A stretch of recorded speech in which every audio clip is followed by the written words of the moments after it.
Olá pessoal, professor Thiago Pereira aqui novamente. Nós saímos então dos processos de propagação de calor e agora entraremos numa parte da termodinâmica. Então, entraremos agora na termodinâmica dos gases ideais. A notícia boa é que trabalharemos com o jeito mais fácil que tem da termodinâmica, são os gases ideais, tá? Essa é o que podemos trazer aqui para vocês, que no ensino médio é bem tranquilo trabalhar, porque gases ideais se elimina boa parte da matemática e da parte mais dificultosa da termodinâmica. A notícia ruim é que não veremos essa parte, por exemplo, dos vapores e líquidos e sólidos de acordo com a termodinâmica, ou seja, perderemos uma partezinha da física ali, só que vamos trabalhar com a parte muito gostosa também, que é a parte de gases ideais, tá ok? Então estudaremos agora os gases ideais, também conhecidos como gases perfeitos. Tem diferença entre perfeito e ideal? Tem. Agora pra gente é a mesma coisa, tá ok? É um gás idealizado, é um gás que foi, se os gases não sofressem tal coisa, poderíamos idealizar, tá? E eles serão para a física gases perfeitos, tá? Eles sofrerão, como eu tive que idealizar ele, eu quero idealizar, eu vou idealizar algo perfeito. Então pra gente não vai fazer diferença se ele falar gás ideal ou gás perfeito, beleza? Apesar de que existe essa diferença entre gás ideal e gás perfeito. Mas pra gente não. Então vamos lá, vamos dar uma olhada aqui que daí a gente tenta entender o que é um gás ideal. Então eu tenho aqui um GIF, tá? São moléculas ali batendo numa superfície. Agora, geralmente os alunos ficam acompanhando uma bolinha. Agora tenta entender o seguinte, olha como o movimento delas é totalmente desordenado. Qual é a velocidade dessa bolinha aqui, ó? Vou pegar uma bolinha para escolher. Qual é a velocidade dessa bolinha aqui, ó? Essa. Que passa... Olha, já perdi ela. Como é que a gente vai trabalhar com velocidade? O tempo. Vamos ver o tempo que essa bolinha demora para subir e descer. Essa bolinha... Já perdi ela também. A distância percorrida por essa bolinha que bater aqui, ó. Aí, distância... Já perdemos essa bolinha também. Então... As grandezas cinemáticas acabam sendo muito difíceis de serem trabalhadas aqui. Velocidade, distância, tempo. Deixaremos elas de lado. Tá? Usaremos outras grandezas para trabalhar o movimento dessas moléculazinhas ali representadas por bolinhas. Então, vamos tentar entender o que acontece com os gases ideais. Primeiro, um gás perfeito ou ideal é um gás fictício. É uma idealização. E dessa idealização saiu algo perfeito. Seria fácil de equacionar. Cujo comportamento teórico tem as seguintes características. Primeiro, as moléculas apresentam um movimento contínuo e desordenado. Ó, é totalmente caótico o movimento dessas moléculas aqui. E contínuo. Se elas pararem, logo após elas recebem uma pancada. Então não tem uma delas que simplesmente para e fica ali para sempre parada. As colisões entre as moléculas, bem como entre as moléculas e o recipiente, são perfeitamente elásticas. Agora nós teríamos que voltar lá na parte de colisões e ver que durante colisões perfeitamente elásticas não há perda de energia cinética. Ele não perde energia ao bater, ou seja, ele não tem nada que faz ele grudar com outro corpo.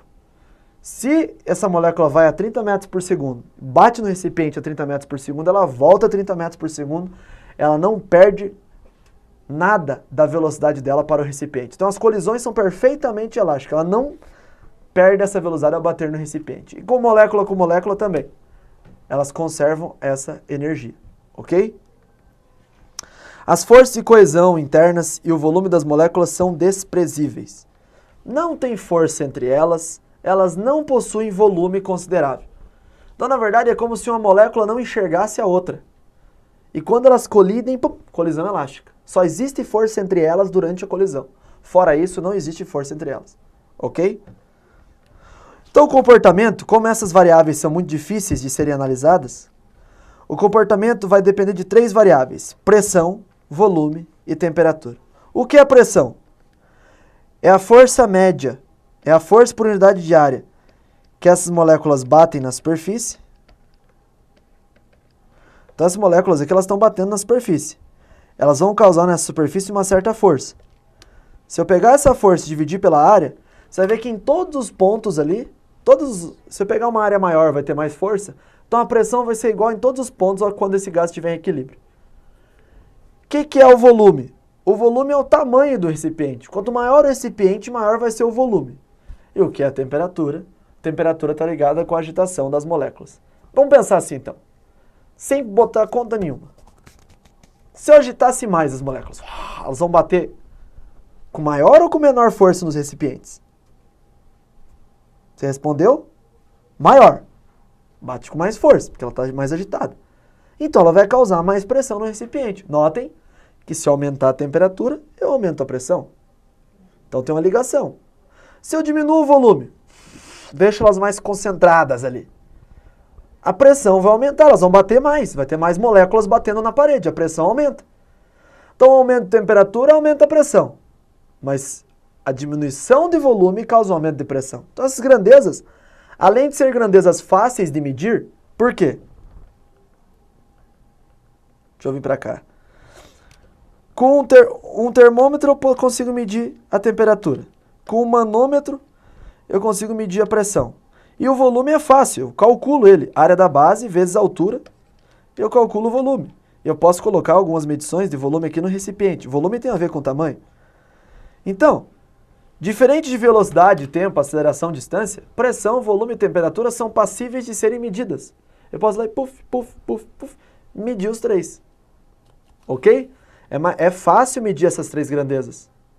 Além de serem grandezas que estão relacionadas uma com as outras, elas podem ser medidas. É isso que eu quero que fique claro para vocês nesse nosso maravilhoso início da matéria de gases ideais. Agora olha lá a diferença entre um gás ideal e o que acontece na realidade. Então nós vamos pegar todos os nossos gases reais e vamos analisá-los como se fossem gases ideais. Nós vamos desprezar que existem essas interações entre as moléculas, e elas existem, tá?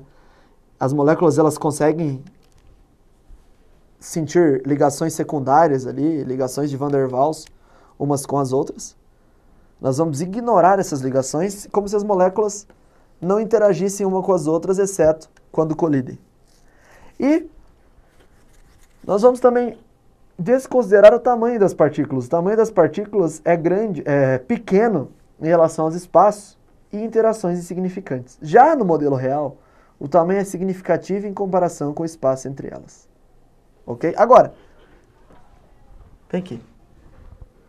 No ensino médio ele vai trabalhar com gases ideais. É bom saber a diferença? É bom. Mas daqui para frente vai ser trabalhado só com gases ideais. Você tem que saber a diferença, mas pegar o real e deixar de ladinho. Porque agora trabalharemos só com gases ideais. Ok? Só com os gases perfeitos. 8. Espesex Aman, Academia Militar de Agulhas Negras, 2012. Ele fala assim: para um gás ideal ou perfeito, temos que, letra A, suas moléculas não exercem força uma sobre a outra, exceto quando colidem. Acabou. Olha aqui, acabou. Ó. Perfeito. Fim. B. As moléculas têm dimensões consideráveis em comparação com os espaços vazios entre elas? Não, né? As dimensões delas são pequenas. Daí ele fala que volume, pressão e temperatura são inversamente proporcionais. Mas enfim, nós nem estudamos isso aqui ainda. Mas nós já conseguimos acertar a nossa resposta, que é a maravilhosa letra A. Equação dos gases ideais. Essa equação é conhecida como sendo a equação de Clapeyron. E ela relaciona as três variáveis, pressão, volume e temperatura, que nós citamos anteriormente. Agora atenção, historicamente eu estou cometendo um deslize, que eu compenso ele do tanto que isso é didático. Por quê? Essa equação de Clapeyron foi concebida depois das transformações gasosas. Primeiro eles pegaram os gases e ficaram relacionando temperatura com volume, volume com pressão. Depois disso é que chegaram na equação de Clapeyron. Então eu estou começando com a equação de Clapeyron. A gente tem um ganho didático muito bom em relação a isso. Mas se na tua prova cair a parte histórica, isso aqui veio depois. Beleza? Então ela fala que PV é igual a nRT. Se você quiser, por você nunca rezei tanto. Mas tem várias equações aí, tem vários jeitos de falar dessa equação aqui. PV é igual a nRT. Onde a pressão ela é medida no sistema internacional em newtons por metro quadrado, mas no sistema usual, ó, quando eu coloco asterisco aqui, é o sistema usual, a pressão é medida em atmosferas. O volume no sistema internacional é medido em metros cúbicos e no usual em litros. Tem outros sistemas? Tem. Tem os sistemas não usuais? Tem. Mas nós vamos trabalhar só com esses dois aqui e te dar ferramentas para poder se virar na hora da prova. Lembrando que Newton por metro quadrado é a mesma coisa que Pascal. Tem até piadinha sobre isso. Newton por metro quadrado, Pascal. Piada sobre isso. Tem na internet aí. Podem procurar. A temperatura vai ser em Kelvin sempre, tanto no usual quanto no outro. E o número de mols em mol sempre. Tá, então discutimos aqui algumas unidades. Lembra então que tem duas unidades, o usual e o internacional. Se eu fosse você, parava aí e ficava dando uma olhada nessas unidades para poder lembrar delas depois. Bom, equação dos gases ideais. Ela é conhecida como equação de Clapeyron, tá? Eu só reli o que eu tinha comentado com vocês antes. Aqui então nós temos um cilindro com uma certa pressão, e essa pressão é medida por um manômetro. Um termômetro, que mede a temperatura. E o volume é medido.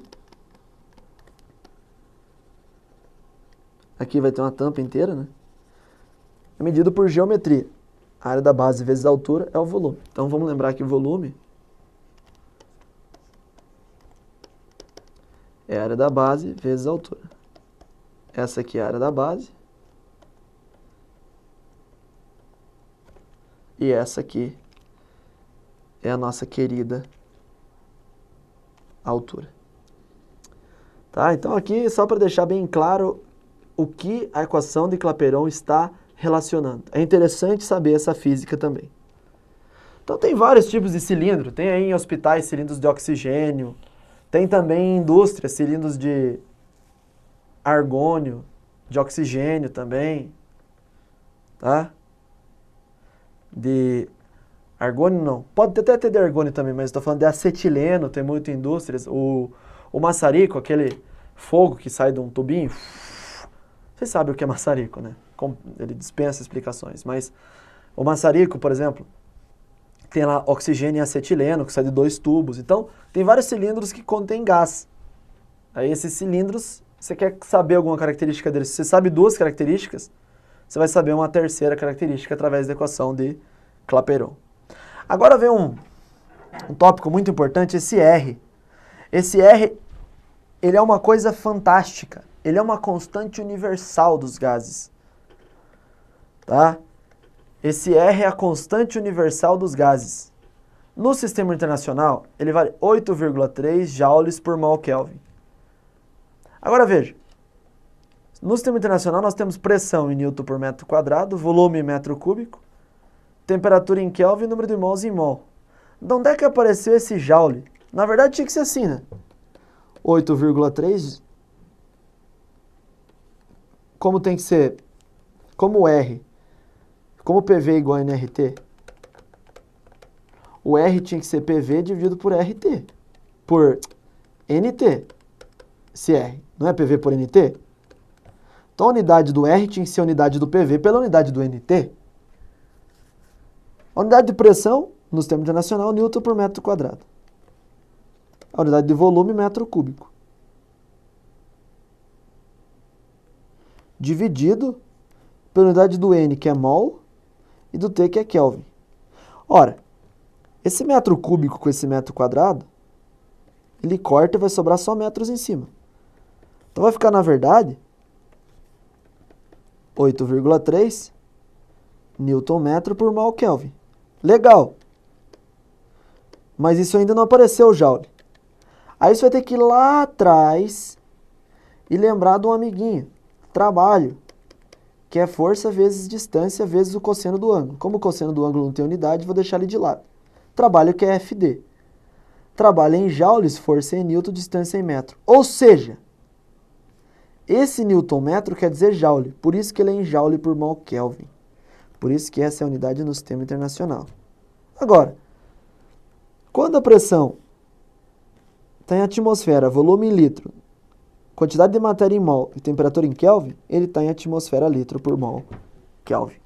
Esse é o sistema usual. Então usaremos duas unidades aí para a nossa querida constante universal dos gases e, consequentemente, dois valores.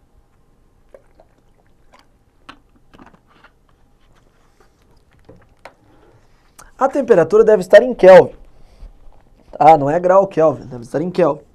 Agora vamos lembrar que Celsius sobre 5 é igual a Kelvin menos 273 sobre 5. Lá nas nossas aulinhas de termometria. Quando cortamos o 5 e passando o 273 para lá, você tem que a temperatura Kelvin é a temperatura Celsius mais 273. Por isso, se quiser transformar de Celsius para Kelvin, você vai ter que somar 273 na temperatura. Então presta atenção numa coisa. Em termodinâmica é muito importante você saber que a temperatura deverá estar em Kelvin, temperatura absoluta. Ah, professor, mas pode ser que algumas vezes, em alguns casos esporádicos em termodinâmica, você vai usar variação de temperatura. Mas quando for usar temperatura, que ela esteja em Kelvin, ok? Temperatura absoluta na termodinâmica em Kelvin.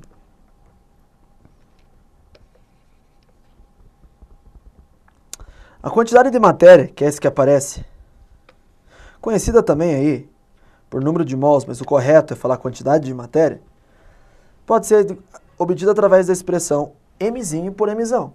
Veja, eu quero saber a quantidade de feijões que existem dentro de um pacote. Aí eu vou lá, meço a massa do pacote de feijão e meço a massa de um feijãozinho. Se eu dividir a massa do pacote pela massa de um feijãozinho, concorda que eu vou ter uma média ali da quantidade de feijões que existem? Tá ok? Então, se eu pegar a massa total pela massa de 1, eu vou ter a quantidade. Se eu pegar a massa total pela massa de 1 mol, eu vou ter a quantidade em mols daquilo lá. A massa em quilogramas e no sistema usual em gramas. A massa molar em quilograma por mol, em grama por mol. Acontece que aqui eu posso usar o sistema usual misturado com o sistema internacional. Importante é que a resposta saia em mol. Então, eu posso usar tanto esse quanto esse. Importante que a resposta saia em mol. Também vale lembrar uma relação, se for necessário, a parte de pressão. Lembra que um atm é 10 elevado a quinta Pascal. Nós vimos isso lá atrás, então pode ser que alguns de vocês ainda não se esqueçam disso. Então, alguns de vocês se esqueçam disso, então tá aí. Um atm 10 elevado a quinta Pascal. Vamos para esse 9 aqui. Uma pessoa abre sua geladeira, verifica o que há dentro e depois fecha a porta dessa geladeira. Em seguida, ela tenta abrir a geladeira novamente, mas só consegue fazer isso depois de exercer uma força mais intensa do que a habitual. Então o camarada abriu a geladeira, fácil, fechou. Quando ele foi abrir de novo, estava difícil. Por quê? O que aconteceu lá dentro da geladeira? A geladeira é óbvio que vai acontecer um decréscimo de temperatura, não é? Vai esfriar lá dentro. Se ele vai esfriar, vamos olhar para a equação de Clapeyron. PV é igual a nRT. Então assim, o volume diminuiu? É uma geladeira, né, gente?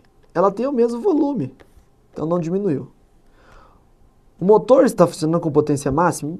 Não sei.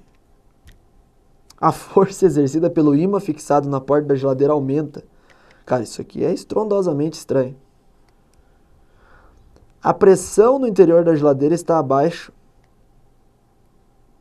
da pressão externa. O que acontece é que quando você fecha a geladeira, a temperatura lá dentro baixa. E a pressão lá dentro baixa. Então, aqui está a porta da geladeira. Essa parte preta é a porta. Tá? Ela é em 3D, nós sabemos disso. Mas estou desenhando ela em 2D para vocês.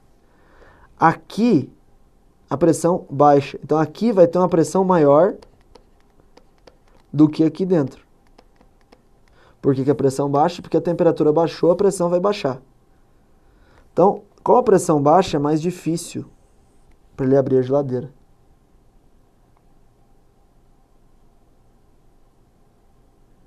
Ok? Então esse é o motivo aí da dificuldade de abrir a geladeira. 10. Federal da Bahia. 30 gramas de uma substância pura no estado gasoso ocupa um volume de 12,3 litros. Olha que ele não falou gases ideais, mas eu vou ter que subentender que é um gás ideal, mesmo que ele não tenha falado. Um exemplo de gás ideal, que ele fala muitas vezes, ar. O ar se comporta quase como um gás ideal. Então ele não falou, mas a gente segue o baile. Ocupa um volume de 12,3 litros a temperatura de 327 graus Celsius e a pressão de 3 atmosferas. Calcule a massa molecular em gramas por mol dessa substância. Tá. Eu posso fazer separado ou posso fazer de uma vez esse exercício também. Bom, vamos lá. Primeiro, o nosso R é quem vai reger as unidades. Nosso R é 0,082 atmosfera litro por mol Kelvin. Nós temos um volume de 12,3 litros. Então tá dentro dessa parte de litros aqui. Então tá ok. Uma temperatura de 327 graus Celsius. Deverá ser em Kelvin. Então, nós vamos ter que passar isso aqui para Kelvin, somando 273. Teremos 600 Kelvin. A pressão de 3 atm, que confere com a nossa constante aqui. Calcule a massa molecular em gramas por mol. Se eu quero em gramas por mol, eu vou ter que trabalhar com a massa em gramas para poder estar em gramas por mol depois. Então eu vou fazer assim, ó. PV é igual a nRT. Só que esse N eu vou trocar por isso aqui, ó. Massa total pela massa molar.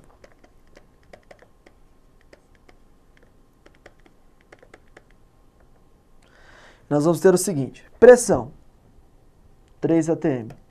Volume, 12,3. Massa total, 30 gramas pela massa molar. R, 0,082. T, 600.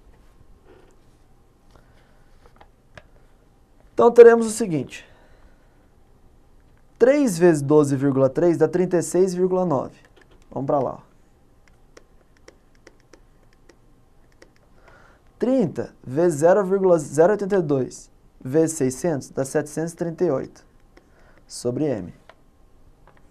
Quando a gente passa esse M multiplicando, vai ficar 36,9 M é igual a 738.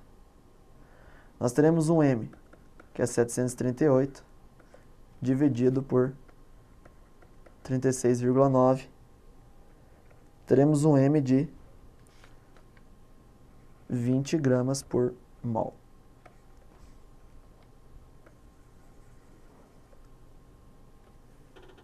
Resposta. Opa, não bateu a resposta aqui, teria que inventar uma letra F. 20 aqui, ok? Então, 738 dividido por 36,9 é 20 gramas por mol. Vamos só conferir essa continha nossa aqui, 738. Vou colocar 36,9 vezes 20 aqui, vezes 2, ou 369 vezes 2. 18, vai 1, 16, 12, 13. Então tá certo, ó. Então é 20 mesmo gramas por mol. Qualquer coisa, a gente faz uma errata na nossa próxima aula, beleza? Senhores, então é isso. Muito obrigado pela atenção de vocês. Eu vou dar uma conferida nesse 20 ainda na próxima aula, tá? Qualquer coisa eu começo a próxima aula com esse exercício com vocês, mas a gente usou N igual a M sobre M, Mzinho por Mzão, tá tudo, ao meu primeiro ver aqui, tá tudo correto, beleza? Obrigado pela atenção de vocês, até a nossa próxima aula. Tchau, tchau, valeu!